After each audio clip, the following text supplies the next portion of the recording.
Recently, my title changed from Ranch and Sustainability. Don't ask. We are on our third week of the NexGen Regen series. We are here on Rhine Farm at Gundlach Bundschu to do a little bit of... Oh, I'm sorry, guys. I got started without you. I'll hold the phone here. You got... Okay, true. So as I was saying, we're here on Rhine Farm, Gundlach Bundschu. Last week we were at Abbot's Passage, and then our first week we were here to do a little bit of a recap of the series. Week one, we did an intro to regenerative organic agriculture, which is the way we practice farming here. Following the second week, we did a deep dive into soil health. And this week, today, we're going to be focused on the bugs, the birds, and the critters, meaning we're talking about my favorite thing, integrated pest management. So integrated pest management is one of our key principles and how we approach regenerative agriculture. We focused for the regenerative agriculture as a whole. We're looking at our soil health. We're looking at integrated pest management, sustainable technologies, animal integration, and of course, how we can make all of these separate components work together holistically to build as much resilience as possible in our vineyard. So when we think about integrated pest management, what does that mean? That is basically a ton of different farming practices pulled together to make sure our crop is not being infiltrated by pests and disease. So when you think about the key principles of IPM, we're first looking for prevention, trying to get ahead of any issues. We're removing different types of shelters, habitats where pests and disease can live. Second, we're looking at monitoring. So we do very intensive scouting to ensure that we get ahead of any issues. And then we're looking at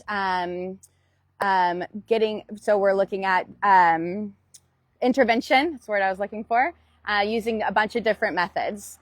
And then from there, we'll get away from all of the traffic here in a minute. So after intervention, then we're getting into different kind of methods that we can control it. And then the last resort, we're looking at organic pesticides. And so today we're going to be going through all kinds of different habitats, whether that be in the vineyard, outside of the vineyard, but we're looking at the holistic picture of how we can have productive vineyard activity along with a holistic ecological system and how those two influence each other. So we're going to get started. We're going to be doing a little over a 1.5 mile walk. We'll have some fun stops along the way, maybe a little bit of splashes along the way, and we're going to end with some donkeys, which who doesn't like that? So let's head on this way. Hi guys, good morning. Hi Freya. Hello, Freya. I missed you. And hello, virtual world. We're excited to have you along with us here on Rhine Farm, which is my favorite place in the world. And we're going to get into all the wildlife, get into vineyard pests, all kinds of fun stuff. And I love that we have people from in town today, out of town. We got some people from Seattle, people that are from studying in Vancouver, which is awesome. We got Benicia, right? Benicia, hell yeah. Point Richmond, love it.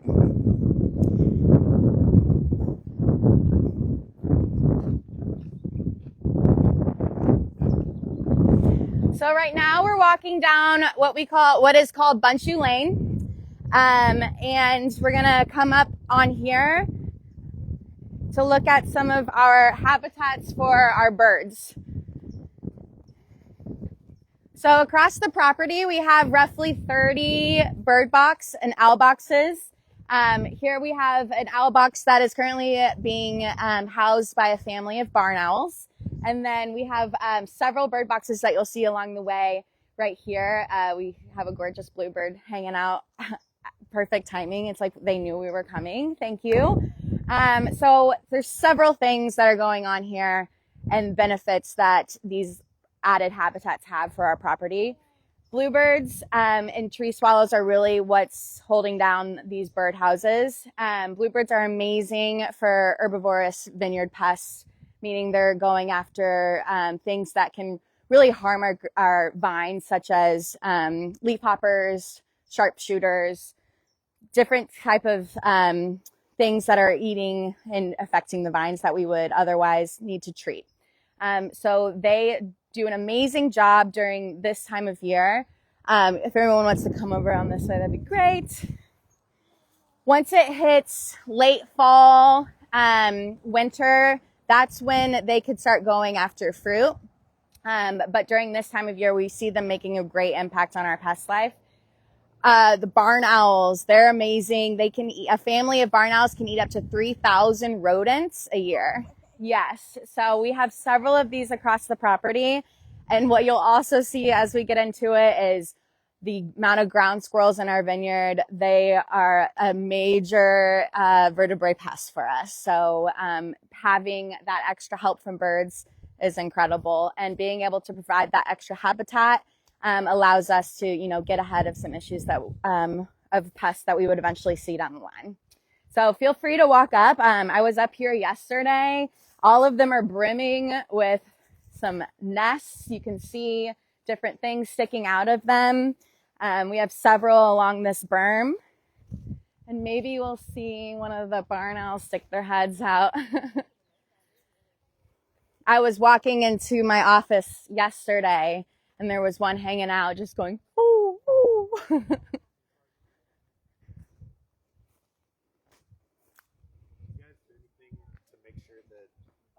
Birds don't move in, like house sparrows or things like that? Great question. There isn't much. He asked if there is anything we do to make sure birds that we don't want necessarily moving in there, like house sparrows, which are a huge issue, honestly, for the bluebirds.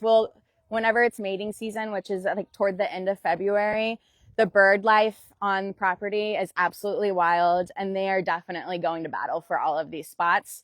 There's not much we can do beside make it really habitual for bluebirds, meaning the entrance of the hole, the way that they're faced, which is typically northeast direction.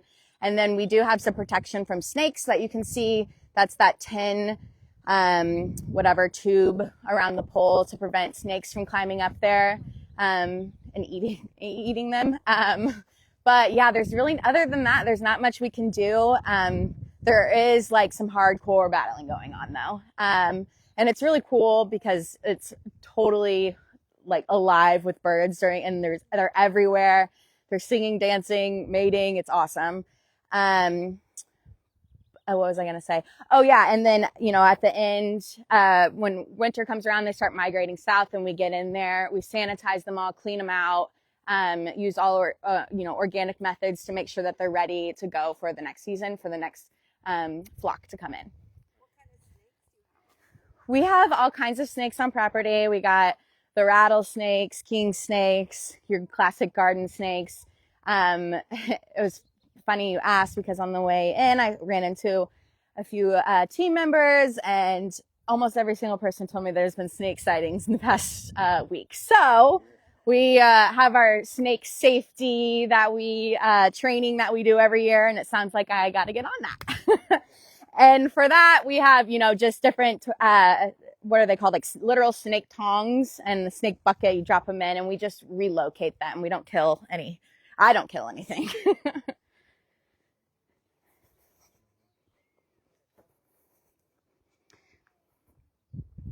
So we're going to make our way down this way. Here is one of our riparian areas that we're going to be talking about. Gorgeous calla lilies bloom in them every single year. And there's so many benefits to this area here. Not only does it provide amazing habitat for wildlife, but it also provides a shaded area for them. When it's flowing with water, there's excellent water source. It adds a huge layer of biodiversity to the property, and it's also constantly fixing carbon from the atmosphere. On top of that, like I said, tons of housing for beneficial pests to thrive and grow their populations. We got birds in here. Quail are always up in here. but it does come with some issues. We do have to remove ivy and invasive blackberry. These things can be hosts for Pierce disease, which is a disease that can occur in the vines. And they also can be home to glassy-winged sharpshooters. So that's a vineyard pest that can cause some serious damage.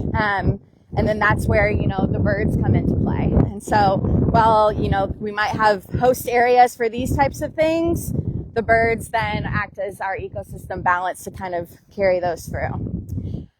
We can...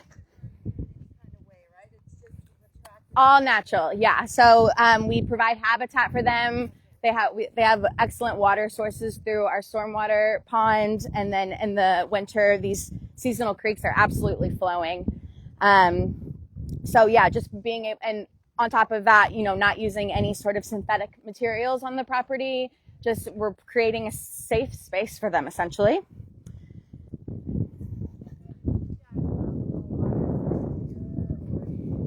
Oh my gosh, do we have deer?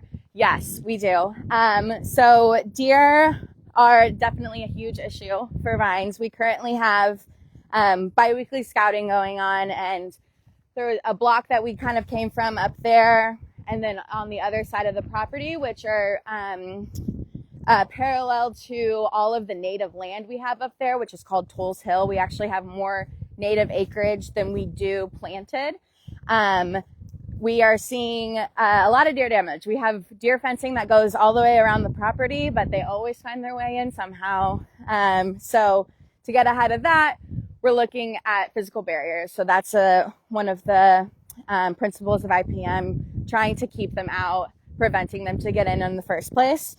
And I was just emailing last night at like 8 p.m. with our vineyard management team, and I'm like, all right, let's go scout the fence. Where are they at? Where are they coming in through? So, and then, yeah. Okay, yeah, I can see that for sure. So this here is a hedgerow in action. This is pomegranate trees that Jim Bundschu has planted. There are many benefits to hedgerows and a regenerative system. Again, providing that habitat, breaking up the monoculture type system of vineyards, allowing, whenever these get bigger, they can act as a barrier for wind or erosion. And so this is a practice that we're trying to get into more as well, and creating more areas where we can create hedgerows like this to add all of that ecosystem balance for beneficials. These are a little bit older, yes, yeah. They do. And then, of course, we have our olive grove over here, which is also tended to by Jim Bundschu, and it also is breaking up that monoculture of vineyards, adding more biodiversity. Thank you for reminding me. A plug for James's excellent olive oil. That is Jim Bundschu's regenerative organic olive oil, sold in the tasting room, named after his grandson. It's great stuff. Yes, it's wonderful. So when I deliver you guys to the tasting room today, you know what to do.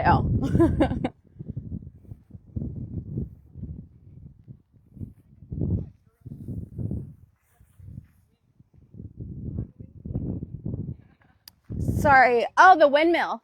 Yeah. So we have 8 windmills across the property, and these are our frost protection. So after we have bud break in the vines, which right now we're well into the growing season right now, and we'll get into this a little bit more, but after bud break, when temperatures are at risk for dropping, our frost protection is windmills. So they're at about a 7% angle, and they pull warmer air down and mix it in with the cold air, and they can raise the temperature by about 2 degrees and protect the grapes or the buds. And so if you have frost damage on the buds, you lose your entire crop. See, some look older than others. Like the green ones look newer, and those two over there Yeah, there's definitely been some maintenance and repairs going on here. The one out there is definitely our oldest. And there was about 20 people working on that uh, whenever, like, second week of March to get it up and running. All right, we'll keep heading this way.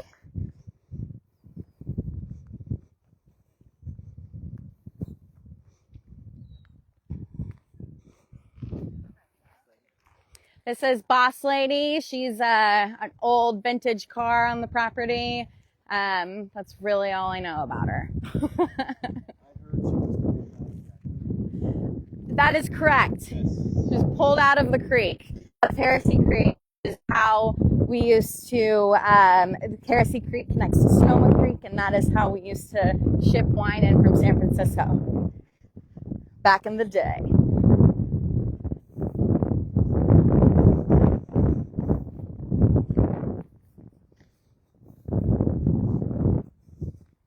It is so beautiful out. It's not too hot, not too cold, a little humid, in a good way, not a bad way. I actually, I came to Sonoma from Florida in 2020, which is totally different universe. Very interesting time to come. I had received my master's degree in global sustainability and climate change, and my husband grew up here in Sonoma, and we finally were like, all right, let's make our way back. And I was able to get connected with Gundlach Bundschu, our CEO and sixth generation owner, and we talked through some things about what I'm about and stuff. And 2 weeks later, I was on a plane heading out here, and I did everything from irrigation, pump overs in the cellar, bricks and temps on the wines, I do all of our compliance, environmental regulations, and just slowly but surely found my way to where I am now. There's Kent. Hi, Kent. And so what we're walking along right now, this is our one of our stormwater drains. So our stormwater pond at the top of the property, it captures all stormwater and all runoff, and then it carries down through these drains and it makes its way into Heresy Creek. That has a lot of indications for different practices that we have to do in the vineyard to ensure that we're protecting our waterways. A lot of different erosion control type things, but also our cover cropping, which is another soil health builder and a proponent of integrated pest management as well. Brings in a lot of different beneficials, such as ladybugs. There we have a red-winged blackbird. Those are everywhere, and they are so territorial.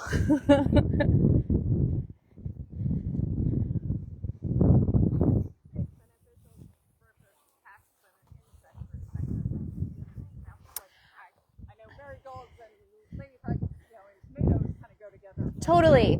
Yeah, so up here we're going to be getting into some really cool situations of where beneficials and pests come into play. So we do release several different kinds of beneficials in the vineyards. For mites, we have a spider mite issue in our La Paz vineyard especially, and spider mites can slow down the growth of the vines. They turn them yellow. One year we even had a block that didn't ripen at all because the issue was so bad. So what we do to get ahead of that is we introduce pre-emergent predatory mites.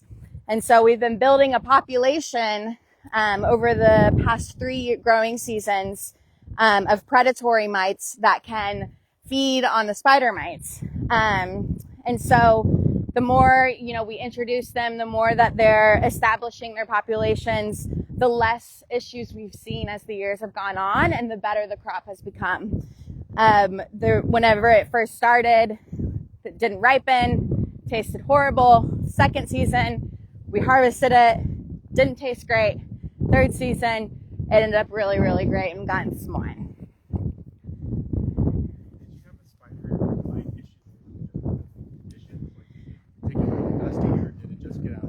Great question. So spider mites thrive on dust.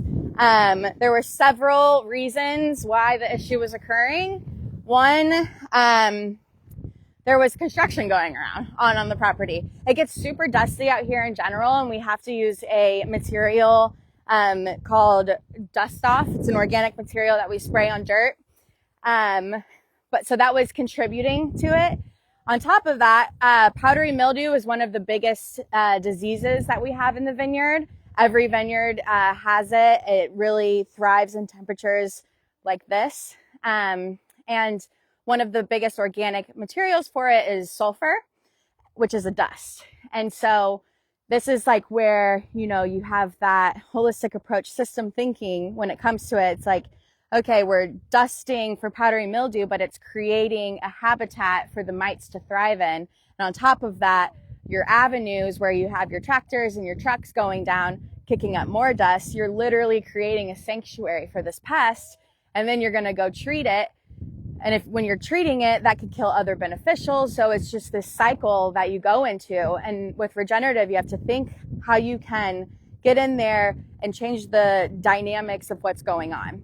So what we did for that issue, we applied more, made sure our dust control was fully under control, and we started an mineral oil-based application for powdery mildew on top of the pre-emergent species. So you have your multi-combined methods to ensure that you're intervening in a way that is reducing the population and preventing it from multiplying.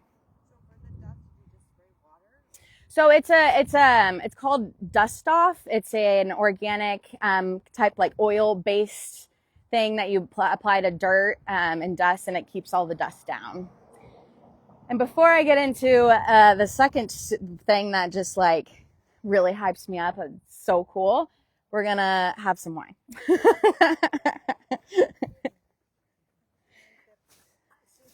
you start to have this method of growing? Because it's something new. Because years ago you didn't know all this thing about no spray because you can do it without the spray. But so since how many years you do? Yes. So we started transitioning to regenerative agriculture in 2019. We've really always farmed sustainably, meaning we're protecting the environment. We're working with water efficiencies, protecting our waterways. But before, when industrial revolution occurred and everyone's, selling to farmers, like, this is what you need to do. Like, this will kill all your weeds. You'll have no issues. Your crop will thrive. And that's what at that time people thought was the right thing to do. And so the more you learn, the more research that comes out, it was obvious to the family and the company, our mission is make great wines, make people happy, continue the legacy. And to do those things in our mission, it was clear that our approach to farming had to match that. And so we started shifting from conventional farming, meaning we seized all synthetic chemicals, all synthetic inputs in 2019, and we entered a 3-year transitional period, which is required to become organic certified. And so in that time, the land was really weaning off any sort of excessive materials that we had been applying, and just kind of finding that new balance that it really didn't have because you're applying so many different Band-Aids. We started integrating animals, focusing on biodiversity. And then after that 3-year period, we were certified organic. And then the following year, regenerative organic. And in that whole time period, we were really focused on regenerative as the end goal for our certification and all of the practices that come with it. So. Spray. I mean, you are unique. Our neighbors are also on board with organic. So if there is, I'm going to start passing around glasses. Go ahead and take one.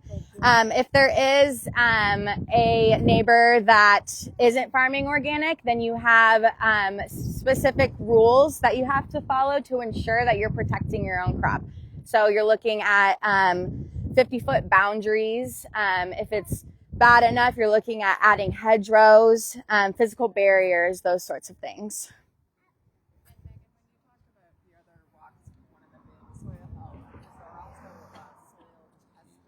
Absolutely, yeah. So a huge component of regenerative certification is soil testing in field and lab. So we're looking at below ground and above ground and doing it annually. You found the apple juice. We have more where that came from. Okay, great. And then we have cups if you guys want to, or you gave them both, right? Okay, great. All right, so here we are in our Chardonnay block. This is block 2. And block 2 is important on this conversation because it has been our biggest issue as far as a specific pest the past 2 years. But what's also important about this block is it is one of the blocks that produces our heritage Chardonnay, which is one of our most special wines. I'm going to start passing it around. Of course. And so our heritage Chardonnay is all estate. Most of our estate wines obviously are, but this wine is particularly special, and it is important that the blocks and the fruit that it comes from sticks around.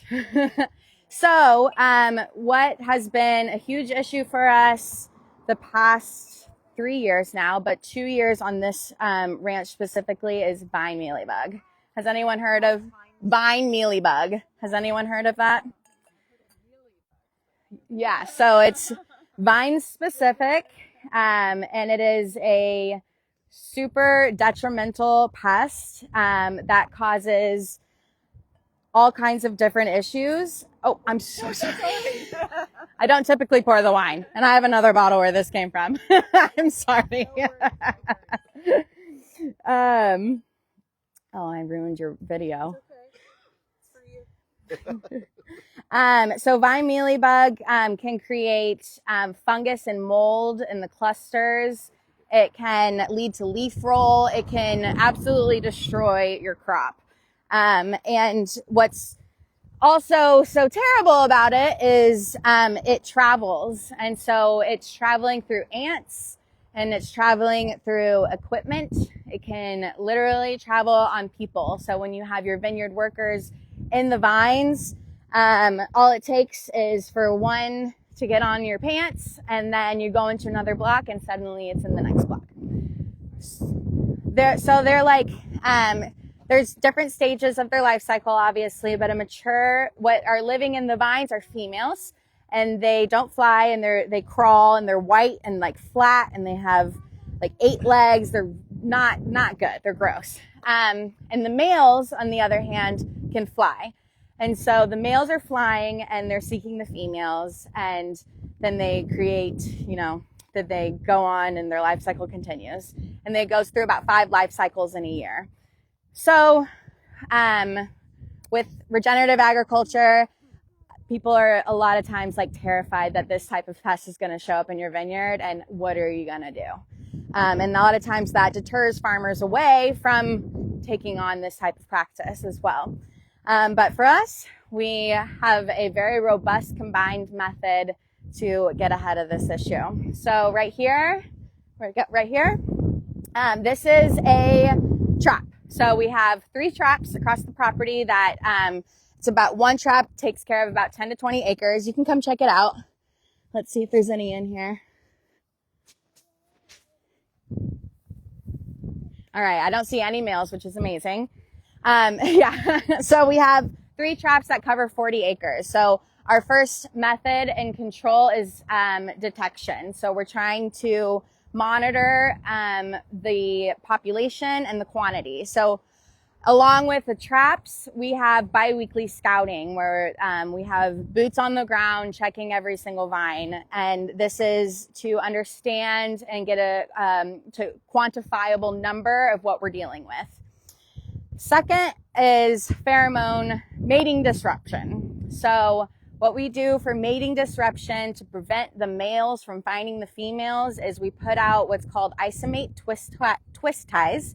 And they are literally a pheromone that creates a plume over the vineyard, like a protection almost, and it causes the males not to be able to find the females. And so the way we also know that that's working is we're checking the traps. So if there's little or no vine mealybug in the trap, we know the pheromones are disrupting the mating process. So that's the second portion of it. And then third is ant baiting. So ants and vine mealybug have a symbiotic relationship. And the vine mealybug create this honeydew that attracts the ants that the ants feed on. And therefore the ants protect the vine mealybug and also carry them around, can spread them. And they totally live like a symbiotic life. And so totally. Yes, exactly. Kind of like aphids. So what we do for the ants to prevent that and to prevent the spread of the mildew or the honeydew, which then gets up in the grape clusters and causes a fungus and a mold in the grape clusters, we do a polyacromide ant bait. And so it's all organic. It's sugar, borax, and it becomes this like jelly that the ants are attracted to. Take it back to their queen. It kills the entire ant population. It's very similar to like a scary poison product that you'd find in at your Friedman's or your local hardware store, but it's completely organic, and we spread it with a spreader every other row, and that helps deter and take down the ant populations. And then third, we have our beneficials. We spread we deploy parasitic wasps.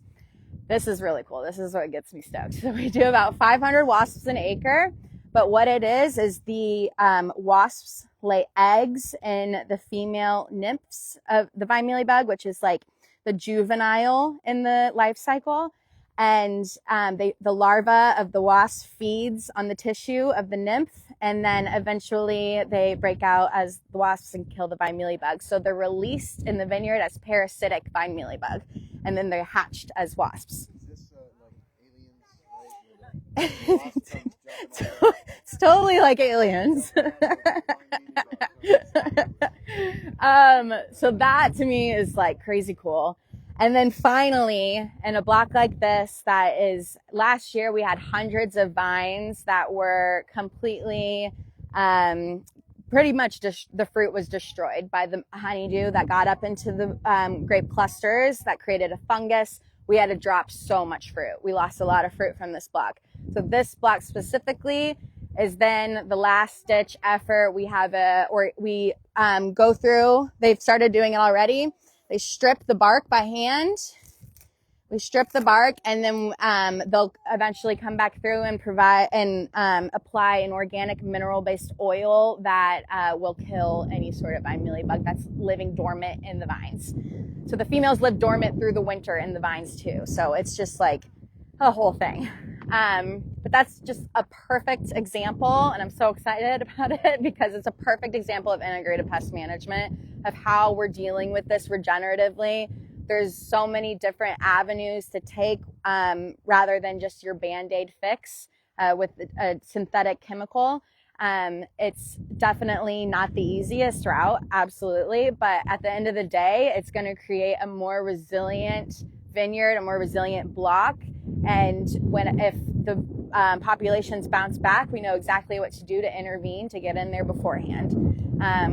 So yeah, that's vine mealybug. To a point where, say, 10 years down the line, 15 years down the line, you're really not having to do a lot of this anymore because it's sustaining itself. Yes, so the idea and the goal of regenerative agriculture is to eventually not have hardly any human input to the vineyard. The goal is to create a system that is so resilient that it's simply working in cycles and doing what it needs to do because you have the perfect balance. And so as we started the journey into regenerative agriculture, we've been seeking that balance, that ecosystem balance. And so you're recognizing and paying attention to everything outside of your poles just as much as inside of the posts. There's our vineyard manager right there. Walsh Vineyard Management, thank you. We love you. So we're gonna bring your glasses with you if anyone wants another little pour.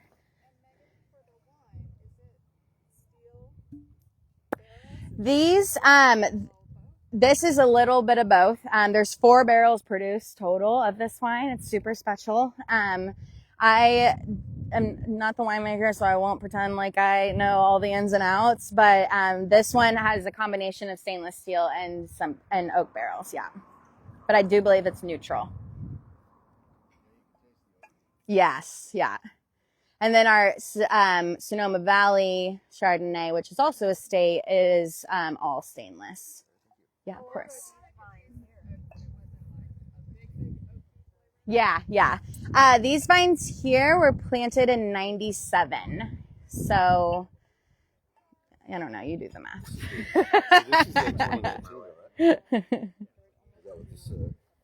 This is 2019. Yeah. Yes, yeah. And so we'll get into another block later on.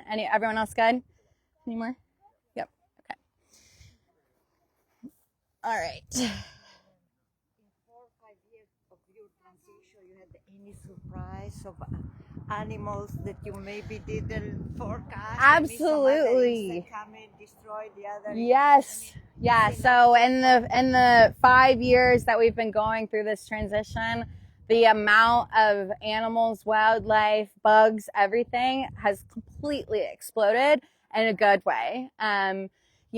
Before when we first started out, there was absolutely wildlife living on the property, but I mean, it was just bursting from jackrabbits, fox, coyotes. We have 2 coyotes that literally won't leave the property right now, and it's kind of becoming a little bit of an issue. But the quail, the birds, we have wild turkey everywhere. A couple mountain lion sightings the past few weeks. And it's just been literally bursting with life. And so, the more jackrabbits that are on site, the more coyotes we have, and it's all wonderful, but it's definitely, it has invited a ton of wildlife, which I personally love. And I think is one of the best benefits and most visible impacts that we had the quickest and right away. Yeah? Heck yeah. We love big gopher snakes. All right, so we're going to head down this way. Yeah, gopher snakes are awesome. No, so this block goes, you can kind of see where that tall grass starts? Okay. Yeah, so that goes down to here. This block is 3 acres total. How many acres are planted here? At Gundlach Bundschu, we have 164 acres planted. 300-acre property. Correct. Yep. And that's not including our native land. So the question was, we have 300 acres total on Ryan Farm, 164 planted. That doesn't include all of Tolls Hill and all of our native land up there, which is all the wooded area you see. And so all of that native land in that wooded area, it allows so much more of that wildlife that we discussed to be able to access the property. And that is beautiful because it creates that biodiversity and that balance that you want to start seeing. We have tons of jackrabbits on property, and what they're really eating is clover and the greens. Eventually, they'll get into some bugs. And then, from there, it's just this whole beautiful cycle that you're wanting to see all of that biodiversity come into play. You kind of walked us through the whole IPM process for mealybugs. Yes. Can you kind of tell me what that looks like for sharpshooters and Pearson's disease for you guys? So we don't really have any huge issues right now for sharpshooters. And what was the other? Glassy wings, sharpshooters, Pierce's disease. Yeah, so we do have some Pierce's disease in some of our blocks. Yeah. But what we're really looking at right now for those 2 things is prevention. So we haven't had to go any farther than that. With prevention, we're removing invasive blackberry that really lives in a lot of our riparian areas. And what I forgot to touch on when we were back all the way by the creek is ivy. And so ivy can also be host for those things, so removing.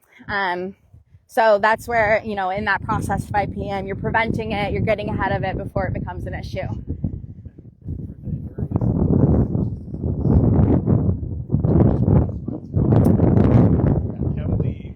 Yeah, so anything that does have Pierce's disease, yeah, it's heavy pruning. It's trying to get good growth back, and eventually maybe you have to graft over it. Okay. But we haven't ripped any vines out for it, which is good. Vintage this year, and with change of temperature, I just start to see grapes coming out. So Yes. Sooner. So the question is, when do we start forecasting for the vintage?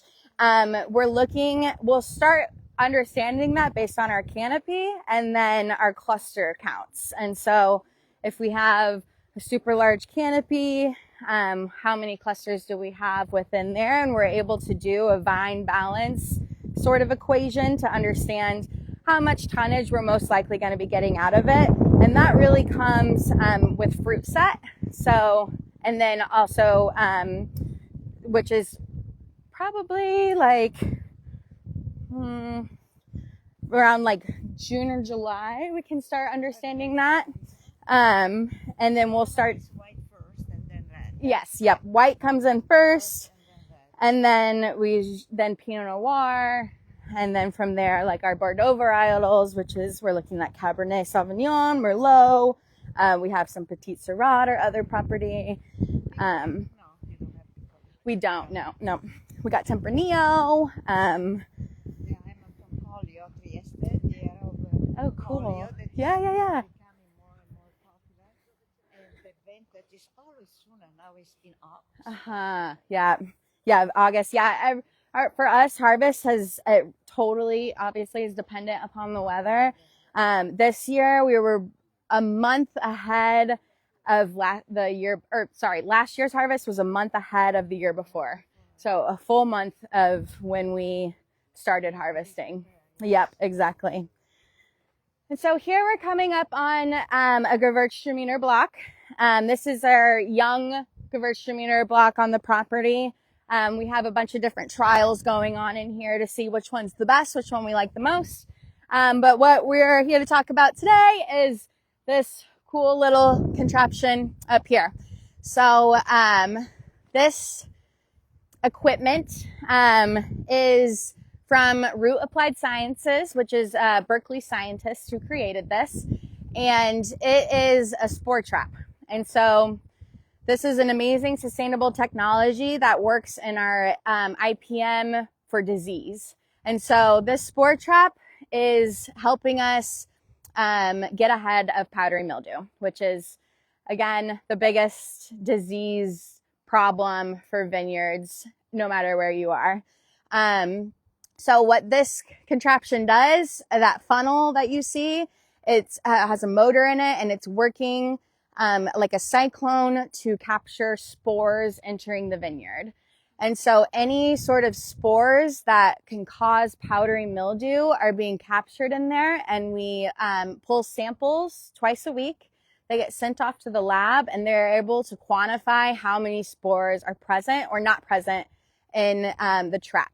And so this typically in a standard vineyard, you go into a cyclical spray interval throughout April to right before you're harvesting.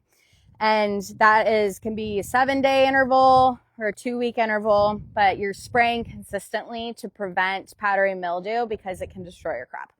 And so with this technology, we're able to understand if we really do need to spray. So we're able to know if the spores that can cause the disease are in the vineyard. If they're not, we're going to skip the interval entirely. If they are there, we know when to go. So really it's giving us the knowledge to properly manage the disease, to save resources from labor, time, money. It's allowing us to reduce our passes in the vineyard, which is, you're thinking about combustion of carbon emissions. You're thinking about compaction of your soil the more passes you do. So it has been such a powerful tool, and it's They're in their fifth year. We've been with them since year 0, and it's only improving. The goal of it is to be able to see in real time, like on an app, how many spores are currently in your vineyard. But it had, last year alone, we saved $30,000 with the technology, and it allows us just to make so much more informed decisions. And that's where really the power of sustainable technology is just giving you more information, better information to manage your vineyard in an ecological way. So shout out Root Applied Sciences. Yes. Can you say what the cost is for a setup like this, like the lab testing and everything? I mean, I know in the long run, yeah, you're saving money because you're not having absolutely. Yeah, it pays for itself pretty quickly. But each device is $1,600 for the season. Plus, there's fees on top of that for the lab testing and everything. But yeah, I think it's about 10 altogether with all of our devices. We're about 10,000. But we have 5. Yeah. Exactly. Yes. Correct. Yeah. So net we saved $30,000. So plus the ROI, so $40,000. How much coverage do you get per unit? So it depends. They're still trying to fully understand that, because a lot of the question is how much coverage do you get per unit? It depends on the wind, and it depends on your site. And so ours we think covers about 10 acres, but that could be completely different for a different site.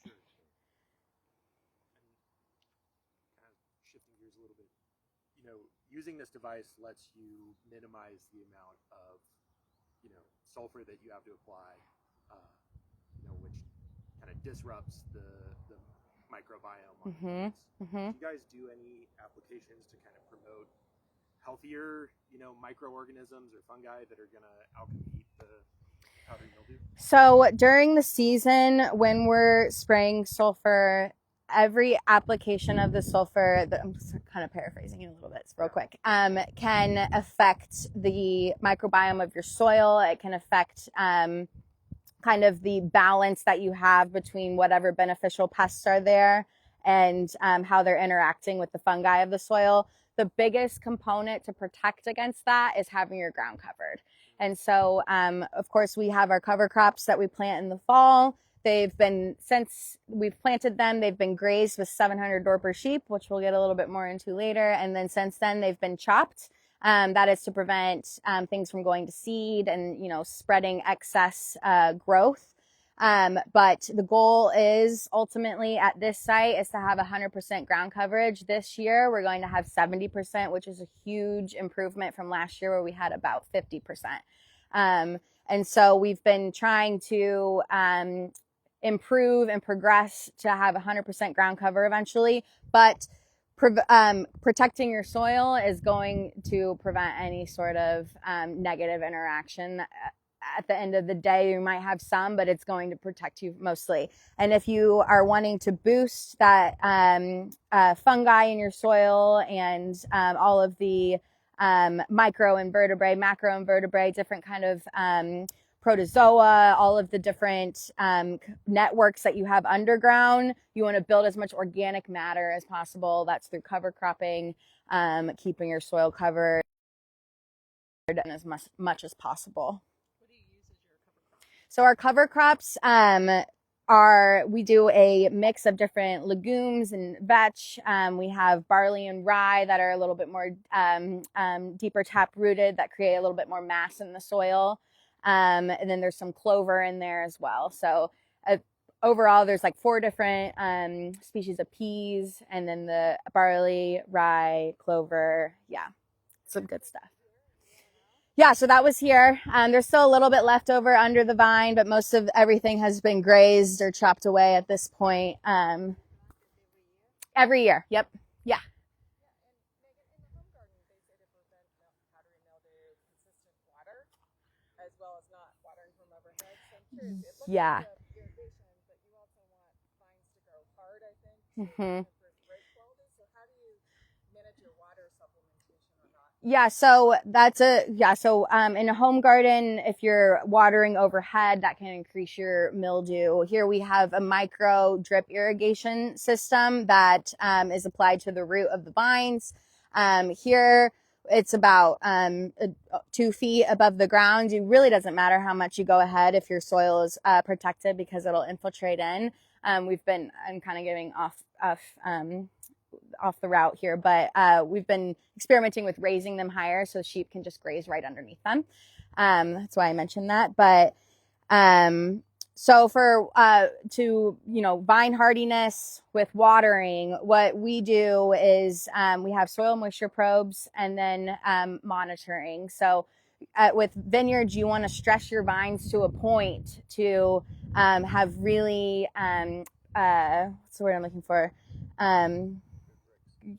Good bricks, strong bricks, juicy, I can't find the word, really tasty berries, concentrated berry flavors. But also they need water too for the canopy to come in and to remain alive. So we're micro irrigating. We water as little as possible. We use soil moisture probes to understand how much water the soil does have in it. We used to use evapotranspiration sensors to understand how much the vine is losing per day and how stressed it'll get at a certain time. But we've learned through that our eyes are the most reliable. And so scouting, looking for stress, and then watering only as much as they need. Yeah. All right, let's carry on. Does anyone need some agua? I'll just let you pass it around. Uh-huh. Maybe. It was ripped out, I think, in 2015. It has served as a parking lot for concerts. But right now, yeah, we're just building the soil up. We had planted a cover crop several years ago, and since then it's really diversified as it's gone on. We are starting to look into replanting. We're not sure exactly where yet. It'll definitely be a timing thing and making sure we have the right varietal. But yeah, we do have quite a few fallow blocks on property, and they are being managed, but currently no immediate plans for replanting this one specifically. Because concerts. That's right. We like to balance music and vineyards around here. That's right. No. Yeah, no, it's pretty much all winter. So I guess we could do summer. It would be more difficult, I think, to keep it alive just because of how dry and hot it gets. But we're just maintaining what's already there if it's not going to be tilled, and then that will be our ground cover in the summer. It's more just a question of the irrigation you have to do. Yeah. Concerned about negative impacts on the body. Right. Yep. Oh, you can still see a lot of cover crop in here. What you're hearing is an alarm that I need to turn off. This has been some regrowth of our cover crop if you're interested in checking it out.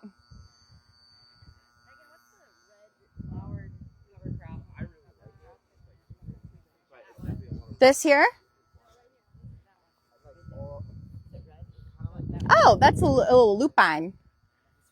Isn't it? Weeds are pretty. Weeds are pretty. I don't believe in weeds. Everything has a purpose.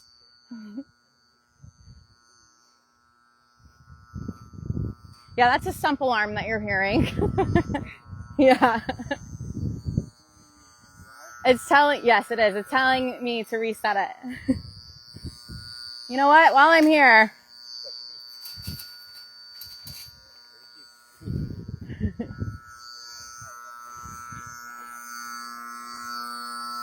Woo! All right. That was a sump alarm. telling me that it was running dry, so I'll reprime it later.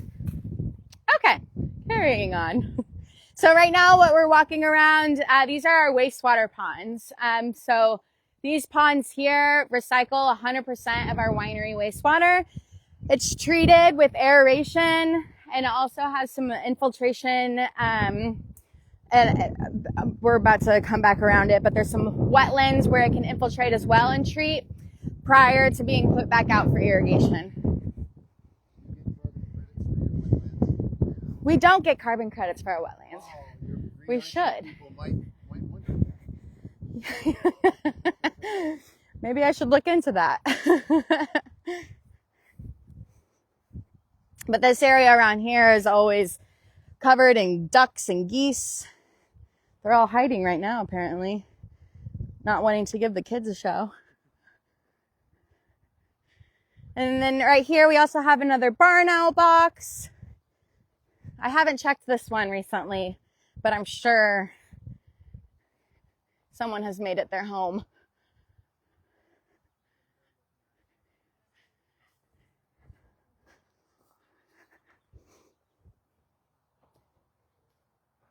I remember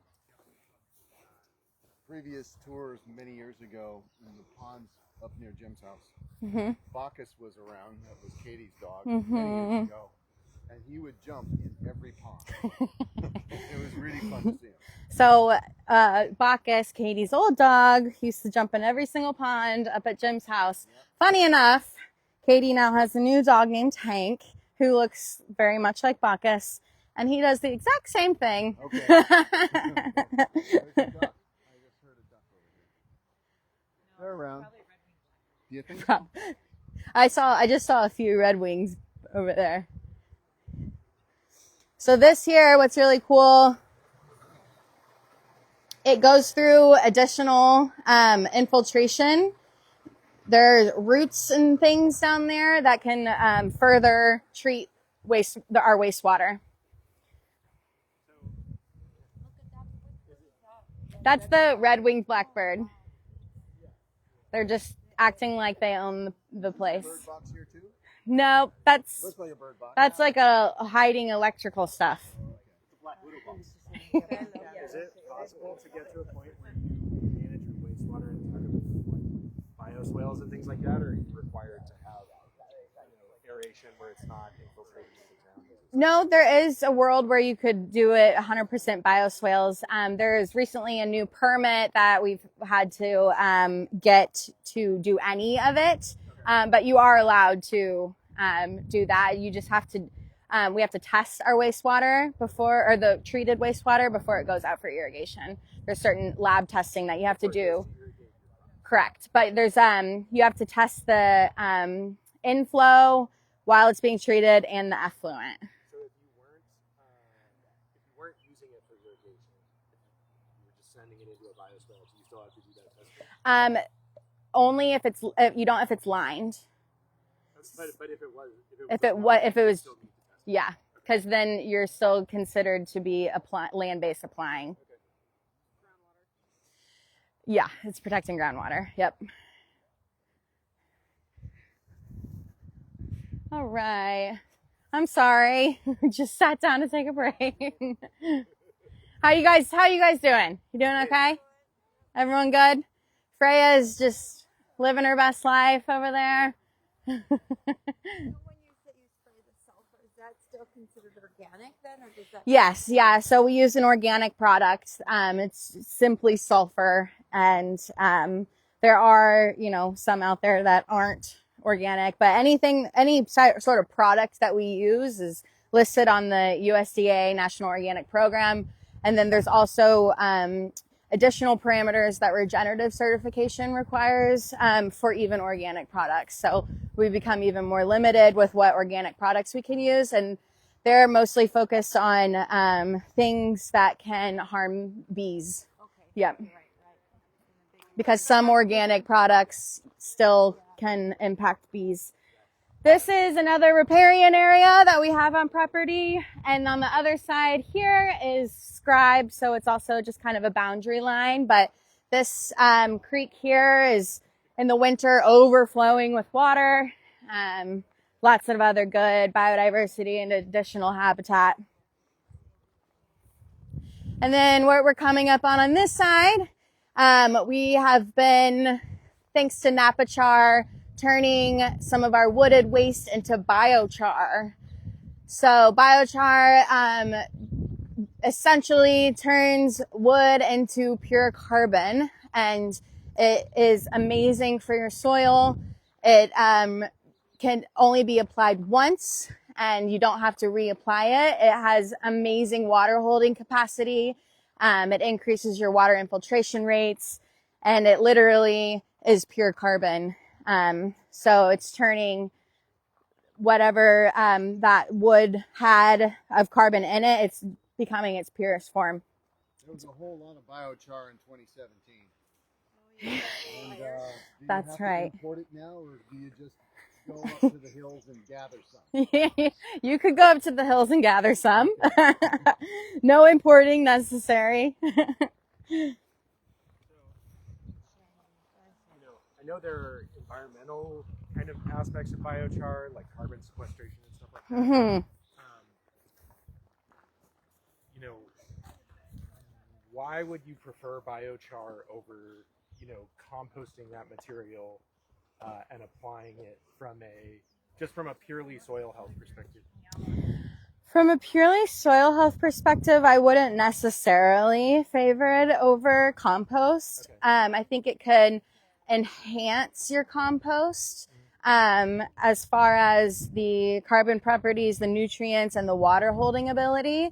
Okay. So yeah, here's another great look at the biochar. But from a simple soil perspective, also, you only have to apply it once, so Yeah, and then you reap the benefits for ever. Whereas compost, you're applying annually. But with that said, it doesn't have all of the nutrients as compost does. So I would say like mixing it with compost would be the most powerful. You get the Recon Willie trailer here? That is our water buffalo. Recon Willie. Recon Willie. Okay. Painted, space painted. Yeah. Oh yeah. I see that. Yeah, we're just trying to be really discreet with it, as you can tell. No, it prevents whatever water's in there from growing algae and such. To follow on the biochar versus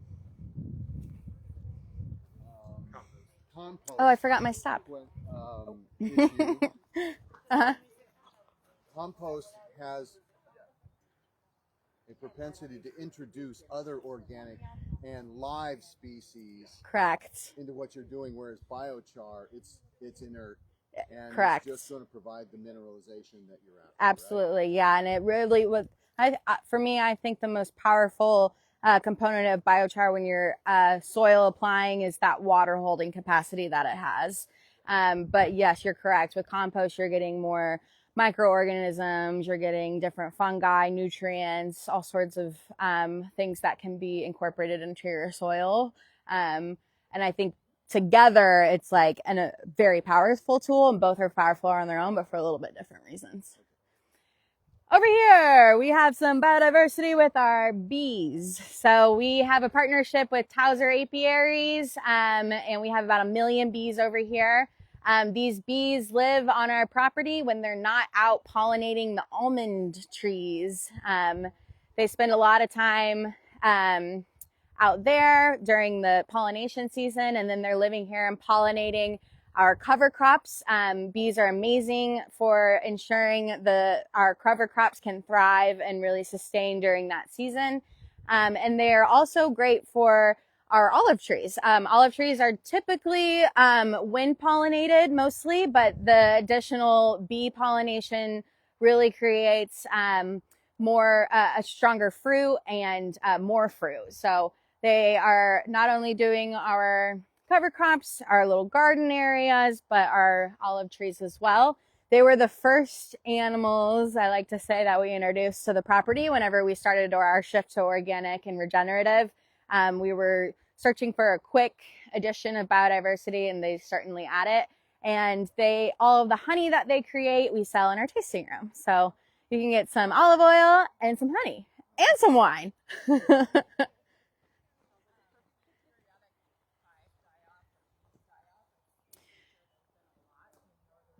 We have not experienced that here, but I do, yeah, there has been, that's been a thing, a lot of bee die-off. But luckily, our hives are strong. Towser does an amazing job. They're also, they've been doing it for 50 years, but the Towser family was an original Sonoma family, and they were homesteaders. And then they created this bee business, and they do have this program called hive hosting, which is really what it is. And in exchange for using our land to, maintain their bees and their livelihood, we get some amazing honey from all of the properties across Rhine Farm. The bees love this property.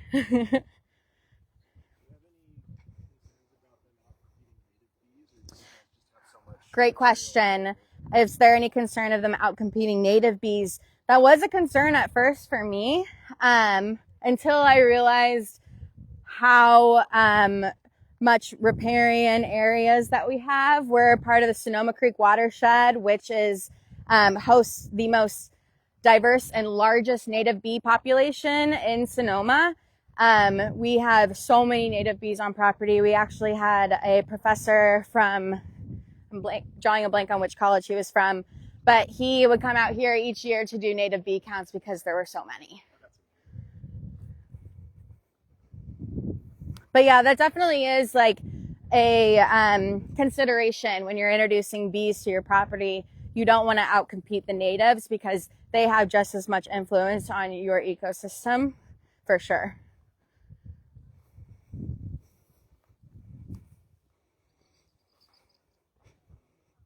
I have a question about regenerative organic certification. Amazing. Hit me with it. So in certain, for certain crops or certain conditions, you might be required to do things by the government that are not really in line with the regenerative organic practices. Like in cotton, Such as, yeah. You have to till in your cotton trash to prevent, I think it's some kind of cotton border or something like that. Uh-huh. Or, I can imagine if you had some pest of major concern, they might say, no, you have to spray this year to manage this pest. Yeah. Things like that. Yeah. How does that fit in with the certification? So the certification definitely makes allowances and exceptions for things that are out of your control. Yeah. So for like your example with cotton, they have to till the cotton in required by government to prevent a certain cotton borer pests or whatever it may be. If that were the case with something here, if we were being required by, say, the Sonoma Ag Commissioner to eradicate our vine mealybug, they would make an exception for that, but that would also be kind of on us because we aren't applying the proper methods to control it in a regenerative manner, So I think with that situation and the certification, I would imagine they would kind of put us on some sort of suspension or some sort of like compliant probational plan to kind of correct what you're doing. But what's great about regenerative organic certification and Regenerative Organic Alliance, which is who oversees it, they are more focused on you improving and making the best efforts and doing the right thing than they are like on slapping your wrist or, issuing non-compliance. They want to work with farmers and farms to do the right thing and to farm in a manner that is beneficial for the climate. And if you're just like constantly in fear of breaking a rule or something, that's not fostering the right sort of mindset. And they are totally great about anything that may cause an issue in your vineyard and working with you to kind of correct it. So like, for example, if like we had a crazy drought year and our crops weren't, ripening and our canopy wasn't growing in and our only option was to till everything, that they would allow an exception for that. These are pheromone tags from last year from our vine mealybug. So these are what they look like. And we do 170 lures per acre. So that's what those are. And so they'll come out probably next week and redeploy the pheromone for mating disruption. They'll collect the old ones and replace it with the new one. This is, we're back along now the block 2 Chardonnay that we discussed earlier. What? Yeah, love you. Yeah, this is a great block. These vines produce amazing fruit. They get up underneath the bark in the wintertime and just sit there. Exactly. It's like dormant. Yes, during the winter, the mealybugs, they get in the roots and they go underneath the bark and they just hang out all winter long. Roots on the ground. Are you looking like on the underside of the leaves? Not for mealybug. So if you're looking, what you would be looking for, if scouters were looking under the leaves, you're looking for mites, leaf hoppers, those kinds of things. For mealybug, we're looking under the bark. Oh, peel bark off, look underneath. Yep. And like what it looks like when you have an issue, like your vines are like wet and dripping. Yes, yes, please. Oh, I feel bad. The kids are falling behind. We'll wait. The goats are, they are no longer on the property. Oh, but the sheep. So when we get to our next stop, we'll really get into the ruminants of everything. But they're very powerful for a vineyard. Yes. And we used to have, our own herd of baby doll sheep and goats. And, we quickly learned that we were better, vineyard farmers than shepherds. And so they went on to other farms. Yeah. Exactly. Yeah. So we do a contract grazing now, and it is really great because it's huge in numbers, and you know, they're in and out, and we're not, because they can only be in the vines for a certain amount of time. As soon as we start bud break and we get growth on the vines, then they can become a pest for the vines. Yeah. So yes, they're in and out, truly. How we doing, guys?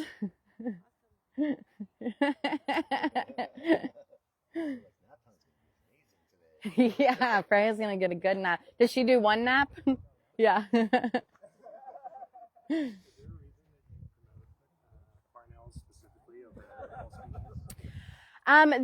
not really. They always have kind of taken up house in the boxes that we have, but they're also really prevalent in Sonoma Valley.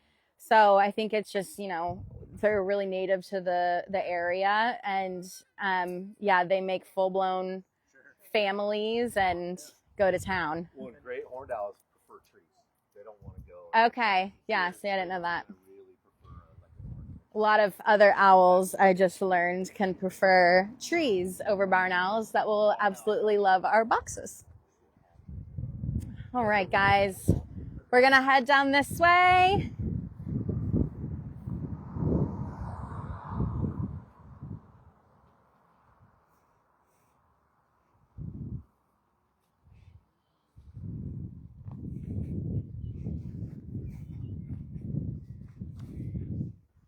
Hi, Casey.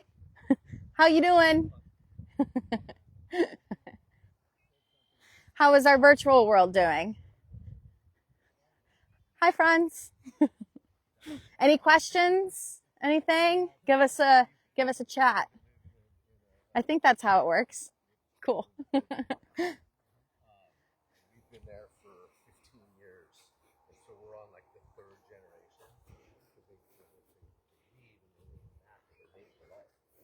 And so, what is this?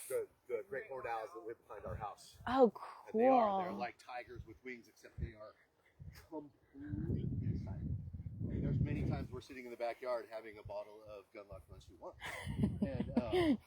and the owls will come and they'll fly down over us. And if you don't see them with your eyes, you don't hear them. So the great horned owls are like tigers with wings, I'm learning. They don't make any noise and they mate for life. That's crazy. Very peaceful in the morning when they wake you up. Yeah. Yes, yes. I know that's one of what I love so much. So I get to work up at Mary's house right up there at the top of the hill, and driving in every morning, it's incredible. The birds, the sounds, the bugs, the owls, like you hear so many different things, and it's beautiful every single day. It makes me feel very lucky. Yeah. Coyotes are scavengers. Do you guys do anything to promote diurnal raptors?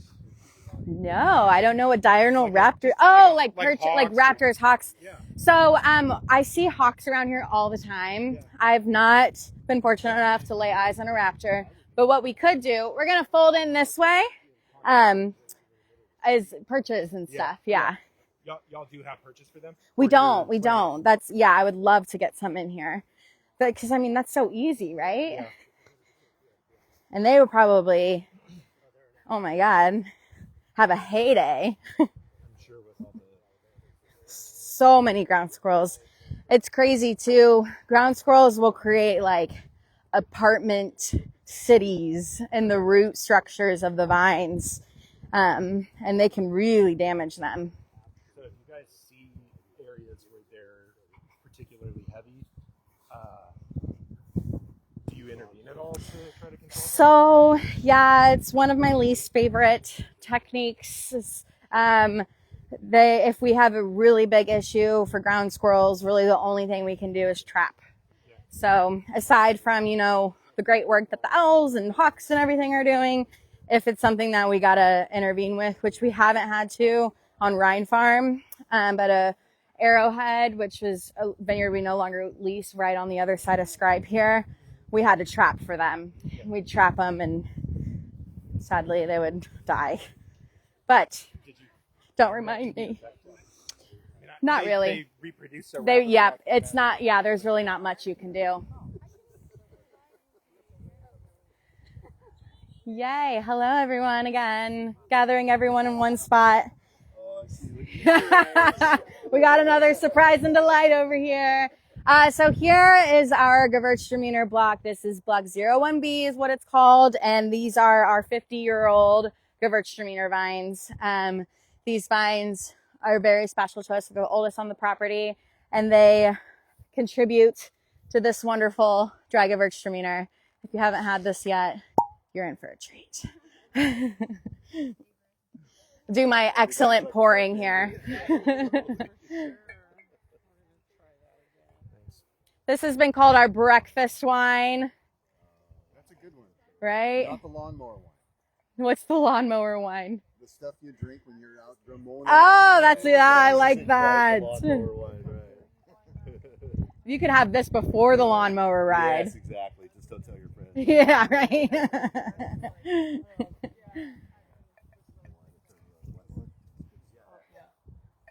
So this block, about a month or so ago, was being overrun by 700 Dorper sheep. So we do contract grazing with a company called Perennial Grazing. Shout out Christian. And we brought... They do eat ivy, yeah. So we brought in 700 Dorper sheep, and they do what is called mob grazing.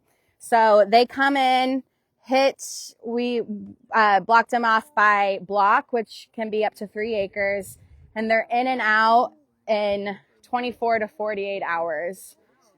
Yeah, it's so fast. It's a lot of sheep, but it is so fast, and they do an incredible job aerating the soil, grazing down the cover crop, and fertilizing, of course, with their excrements.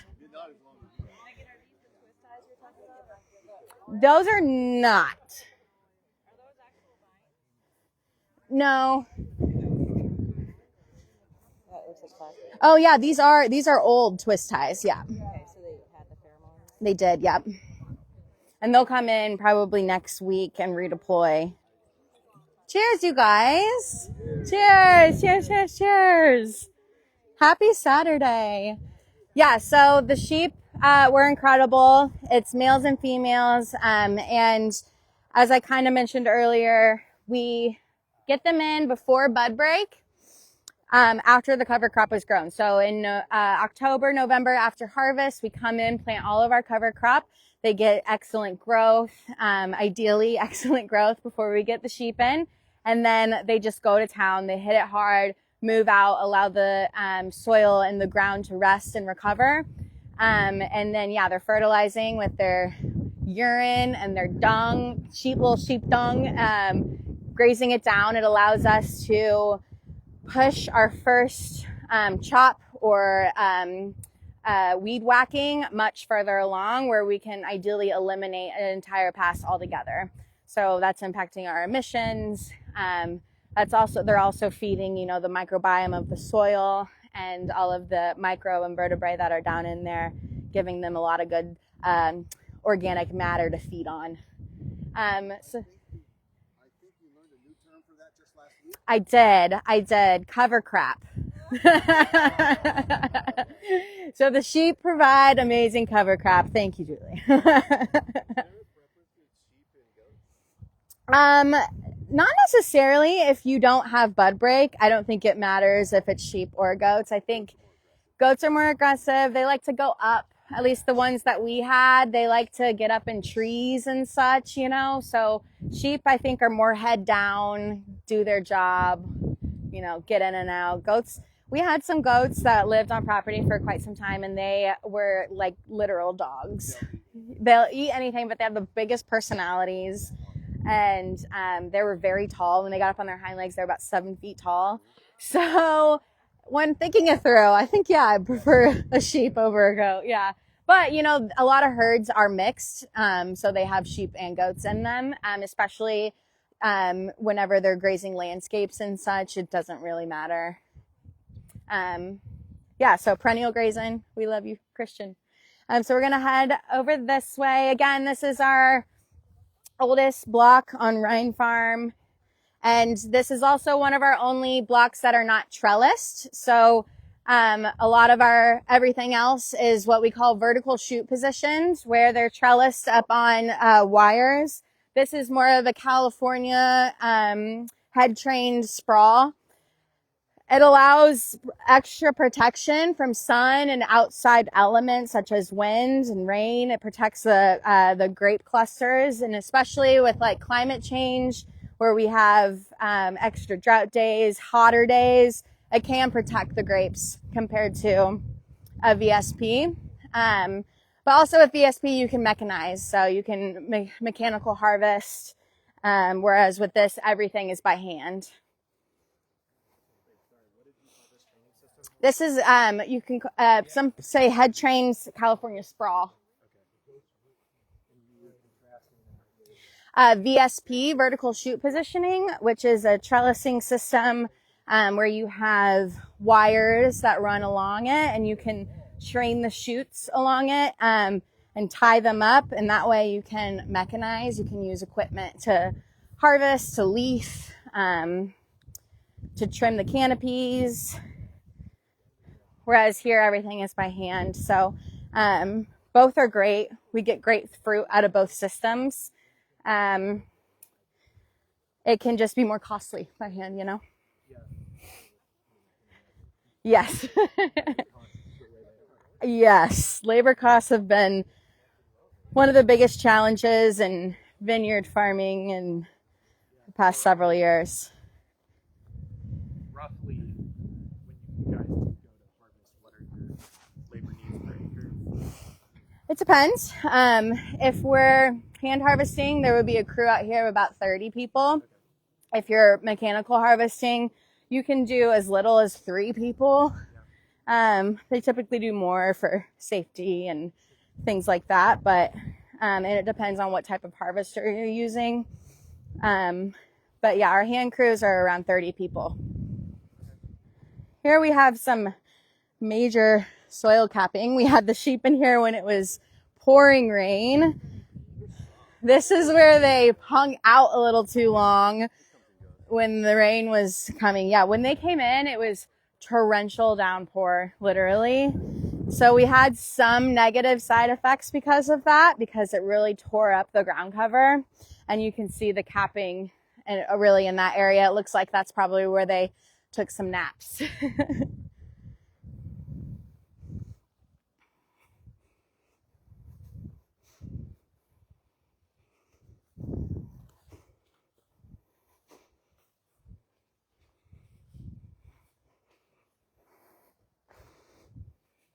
This right here is a real cork tree that we have on property. It's a fun fact. Or is it that one? It's that one. A cork tree, yeah. That one. Yeah.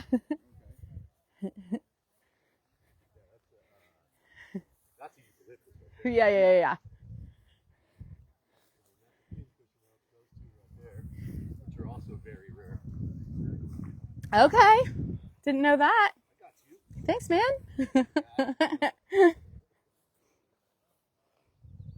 Any other questions? Burning things? Unrelated questions? I'll take them all. I got my master's at University of South Florida, Patel College of Global Sustainability. At the time, it was the only college dedicated to sustainability. And everyone thought I was crazy when I did it. But now, apparently, it's a thing.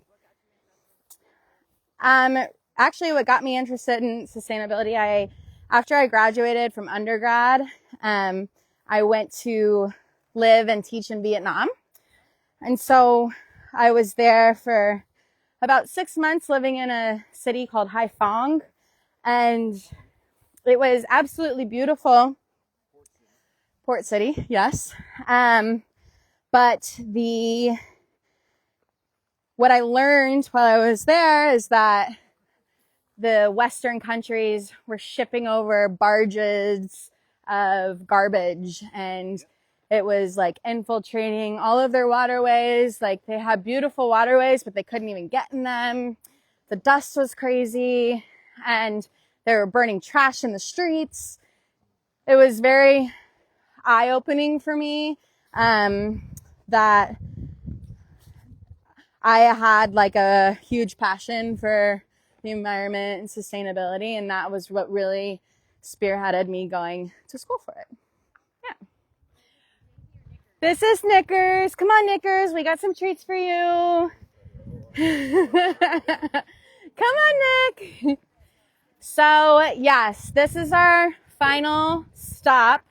And of course, we had to come see Daisy and Knickers. We have some treats for them up here. These are our resident donkeys. They are 36 years old. They're old. They really do nothing, but they're really cute. And they were the inspiration for the donkey bar. And look, there's a little turkey in there with them.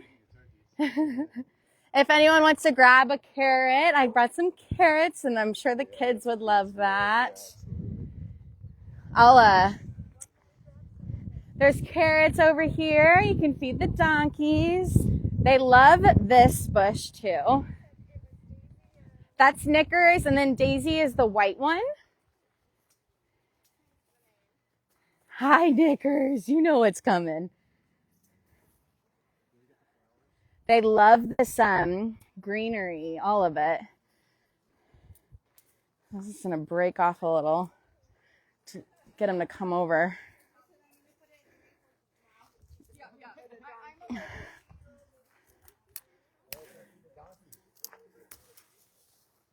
All right, come here, Knickers. Let's go up here. Come on.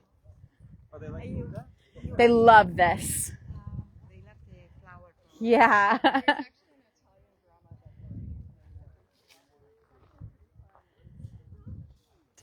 Come on, Freya. Come on, girls. Let's feed the donkeys. Come here, Knickers. Come on. Oh, here comes Daisy. She's like, where are my treats? If we all walk up here, they should convene, and then we can see them in one foul punch. Is that a phrase? Is that the phrase? One foul punch.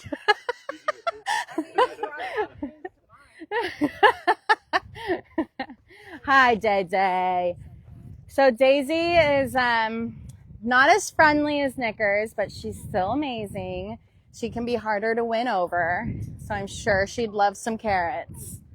Hi, JJ. Yeah, so these guys have been living here for quite some time. That's right. Yeah, and they, don't really offer much to the property, but like, who doesn't love the donkey? That's right. Bring a smile to it. Yeah. They're much easier to talk about than the gigantic cows that Jim used to have in his yard. Yes, he used to have, and we also brought some in here, Hereford steers. African Oh, the one with the long horns. horns that were 12 feet in diameter. Yeah. Lunch and dinner. Lunch and dinner. We had a cheeseburger and hamburger, which were named by Toll Merritt's son, who was Jeff's cousin, our previous COO. We grazed Hereford steers out in our fallow fields, and yeah, they were named cheeseburger and hamburger. That's Daisy. She's 36 years old. Yes. You keep it just for fun. Yeah, they're just for fun, really. Well, what's interesting is they have gout, and so they can't graze in grass. They like literally can't go out into the vineyard.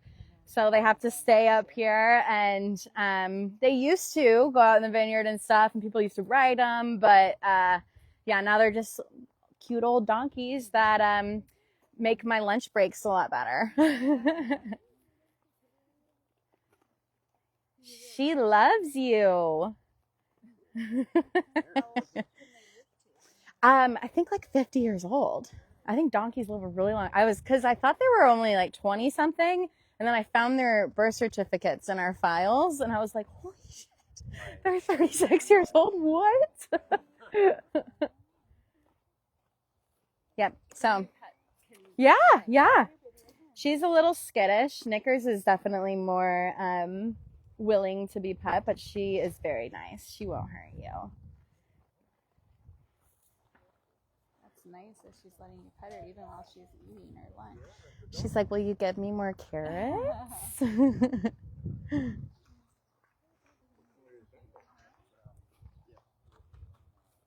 So yeah, that's really all I got, you guys. Everyone out there, thanks for coming along. Sorry you can't pet Daisy and Knickers, but you can be with them in spirit, and maybe that just means you got to come out here soon. Tell them hello. Thanks for being with us. Bye.